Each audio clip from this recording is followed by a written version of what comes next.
Hi friends, Sahana form YouTube சேனலை subscribe பண்ண எல்லோருக்கும் நன்றி. மேலும் சப்ஸ்கிரைப் பண்ணாதவங்க சகானா ஃபார்ம் யூடியூப் சேனலை சப்ஸ்கிரைப் பண்ணிக்கோங்க.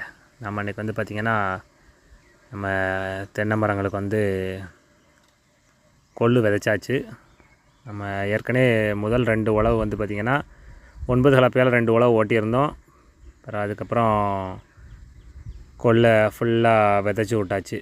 விதைச்சி விட்டு ஃபைனலாக ரொட்டேட்ரு போட்டு ஃபுல்லாக கம்ப்ளீட் பண்ணியாச்சு. கம்ப்ளீட் பண்ண உடனே நமக்கு லேபரை வர சொல்லி ஃபுல்லாக பார் போட்டாச்சு. நம்ம நாளைக்கு வந்து டைம் இருந்தால் இதற்கு தண்ணி கட்டணும்.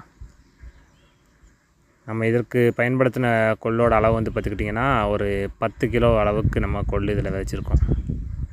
நமக்கு இது வந்து ஒரு 45 சென்ட் 40 சென்ட் தான் இருக்கும். கம்மி தான், 40 சென்ட் தான் இருக்கும். நமக்கு கேட்ட வரைக்கும் ஒரு ஏக்கருக்கு 15 கிலோ அளவு சொன்னாங்க. நம்ம வந்து ஒரு 40 சென்ட் இடத்துக்கே நம்ம வந்து 10 கிலோ வச்சுருக்கோம். மேலும் இது போன்ற எல்லா தகவலையும் தெரிந்து கொள்ள சகானா ஃபார்ம் யூடியூப் சேனலை சப்ஸ்கிரைப் பண்ணுங்கள்.